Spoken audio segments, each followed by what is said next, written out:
Hello. Hello. So, what are we talking about today? Ride sharing. Updates and how that's going. Driving a Tesla for Uber and Lyft. One thing I noticed is, I knew it was happening, but I didn't actually document it. But I knew I was getting better range when I was doing Uber and Lyft than the rated range on the car. Just yesterday, when I was driving during the game, over the course of 99 miles that I drove, I only used 95 miles of rated range. So there is some credence to the idea that driving your car around slowly does get you better range, even when you're spending half the time with a car fully loaded with people. Yes. Okay. I see Cafe Du Monde. Cafe Du Monde. Another thing, we just got Uber Eats in Baton Rouge. If you don't have it in your area, it's basically local restaurants, even chain restaurants like McDonald's. They contract through Uber. What? They contract through Uber, and you can get your food delivered to your house. And at first, that sounds crazy that he's out here delivering food in a Tesla. But all the food goes in the trunk, so I don't have to have the smell in the car. And I don't think the passengers would care to have a car that care to ride in a car that smell like food, especially if they paid extra to be in a Tesla. Number one, first of all, what's crazy is people ordering McDonald's through Uber Eats when there's a McDonald's on every corner. Yeah. The fee that it costs for delivery of McDonald's is outrageous. Yeah, it does significantly increase the price of your meal.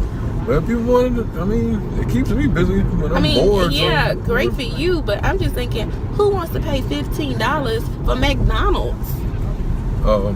Also, the drivers are supposed to receive an insulated bag for the food or whatever. I talked to other drivers. Nobody has gotten their bag yet, but I guess it doesn't matter. All my food's going in the front, so it's fine by me. My first Uber Eats delivery, it was, I guess you could say it was pretty ironic. I brought a burrito to a health food store, the place that sells vitamins and like the protein shakes. It wasn't a GNC, but it was like a lesser type of store. Not if he was taking vitamins that cause him to eat. I hope so. For Ubering yesterday, Ubering and Lyft. Oh, yesterday was my first time doing Uber and Lyft for an LSU football game. Let's go Tigers. Yeah, that was interesting. Got to meet a lot of nice Syracuse fans. It was probably the busiest day I've ever done it. It was non-stop all day. Like I had to log off and just so I can go charge the car. Usually it'll slow down at some point and I can just go run to the supercharger or something and charge the car enough for me to continue without having to log off. Yeah. Not yesterday. So Uber got a new CEO and they've been making a lot of changes. I saw that Uber got a new CEO. And what was that all about? Wonder what happened to the last one.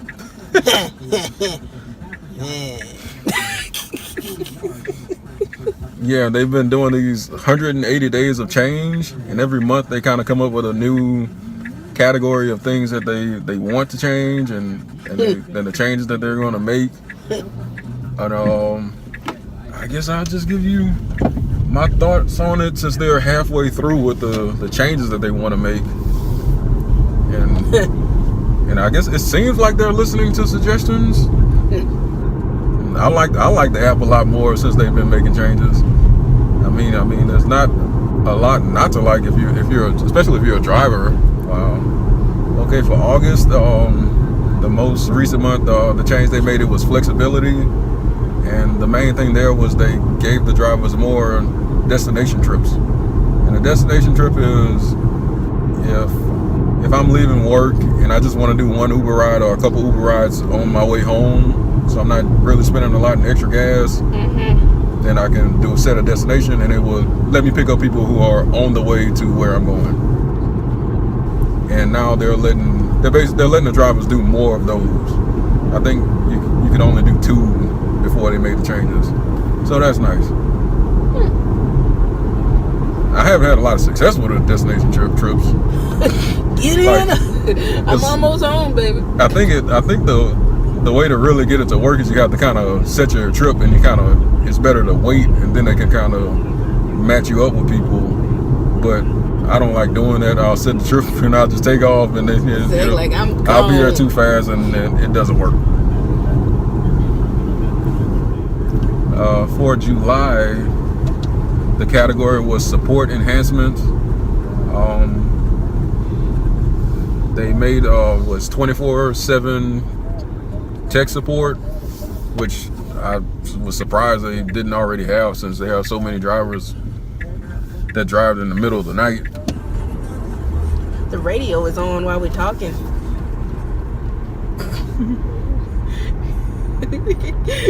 I hope no one hears that playing in the background. They also came up with the fare rating system. Basically, if a passenger gives a driver a bad rating, they now have to give a reason why, which that seems reasonable enough, especially the way their rating system works. Yeah, I've been in a bad car before. You want to tell people about the bad car you've been in? Yeah. 'Cause I know you do. Yeah, I do. Go for it. So I was taking a trip to California, my annual little trip, and I got in the car. Well, number one, I got in the wrong car first. Shut up. And we made it halfway down the street. Then the guy realized I was the wrong person. He kicked me out on the side of the road. And I was like, oh man. So I got to walk back to my pickup place. So, shut up. So then, once the guy finally came, I got in the car, and the car was filled with cat hair. It was everywhere. Shut up. My car is not an angry cat. Angry cat. But yes, the car was filled with cat hair. So I'm not against cats, but I'm not too fond of cats. So I was kind of the whole time like, ugh. It was like cat hair and dust. It was just disgusting. I gave him a bad rating because his car was dirty. Yeah, that seems reasonable. I keep this car clean, as you all know. I was almost hesitant to do another one, but I did because I didn't want to pay for a taxi. 4.98 out of 5 right here. How's it good on those takeoffs? Terrible. Uber measures your accelerations and your braking, and I do good with braking. I come to nice slow stops, but people like to try to get me to accelerate, so I do it because I like doing it, and if they want me to do it, and that's just an excuse to do it. So yeah, my acceleration rating is really bad, but it doesn't hurt your driver rating. That's just something they do to help people conserve fuel, something that doesn't affect me at all. So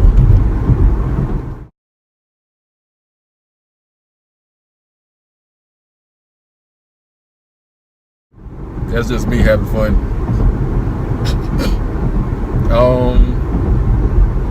Another thing about the ratings that I don't like, if you didn't know, there's basically only 2 ratings you can give a driver. It says up to 5 stars, but 5 stars is if it was good, if it was great, if it was above average, if it was excellent, he drove good, he drove okay.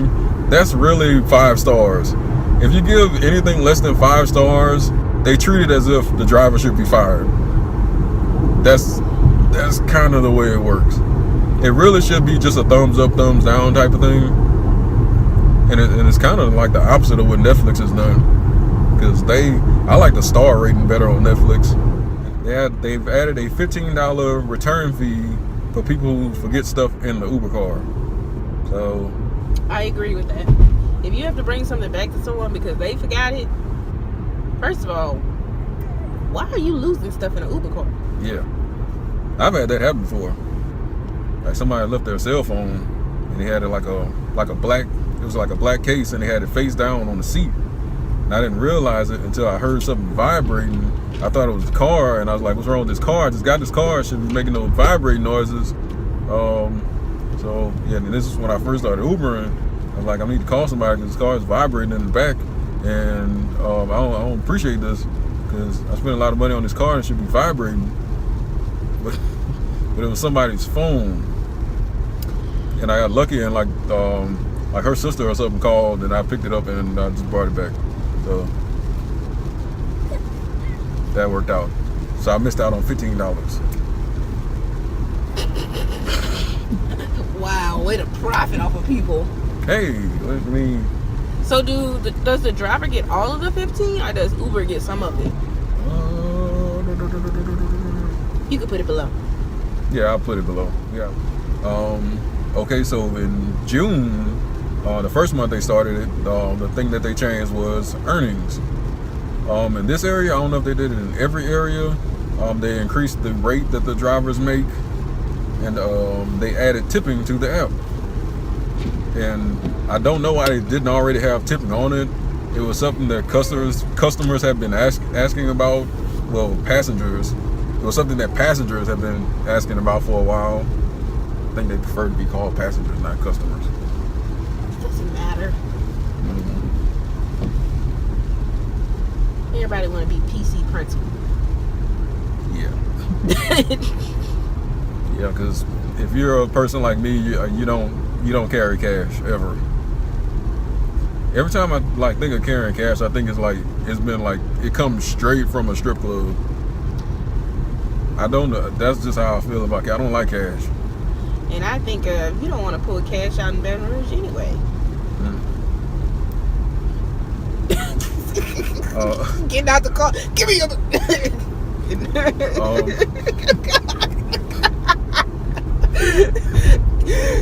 Tip. You better tip me. Wow. Okay. Baton Rouge isn't that bad of a place. Depends on where you are. Also, you get paid wait time now. So if you're requesting a ride, just be ready to go. That's all I can ask. Because after 2 minutes, I think you start getting charged for waiting time now. And After I mean, 2 minutes? Yeah. Jesus Christ. Because you request the ride, it's gonna take a little while to get there. You should be ready to go. Yeah, I guess so. I guess so. And there's also a cancellation fee if you don't if you cancel after 2 minutes of requesting a ride, because at that point the person is already on their way to you. And Lyft is so bad with that. Like if I get a ride request with Lyft and I'm charging, then I'll probably wait like a couple seconds before even leaving, just to make sure they don't cancel immediately. Because other drivers can confirm this. Passengers on Lyft cancel way more than passengers on Uber. And I don't even know why, because it's really the same customer base. Most people have both apps. So you think they don't understand, like they make the request and see how much it's gonna cost by mistake? I guess so. Maybe I don't mess with the Lyft passenger app too much, because it doesn't let you use the passenger app and the driver app at the same time. Mm-hmm. So I don't really use that one too much. But maybe it does make it harder for you to just check the price of the rate without requesting it. Yeah, and maybe people do it by mistake, just user error, and they were like, "Oh no, cancel." Yeah, and that's all the changes that Uber has made so far. They're halfway through their 180 days of change. The next one should be coming out really soon. And so far I think they're doing really good. Like right now it's for a driver, it's pretty difficult to tell the difference between Uber and Lyft, especially with your pay and how you're being treated and things like that. I know Uber takes a bad rap, but I think they're turning around. I think they're doing right by everybody. Christian's getting mad, y'all. Yeah, he's mad. He doesn't like Uber or Lyft.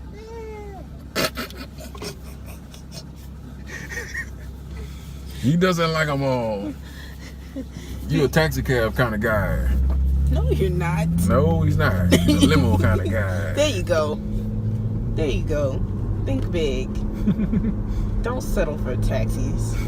I apologize if anyone drives taxis while watching this. It would be cool to get a Tesla taxi. They're awesome. Really? You should show a picture of one.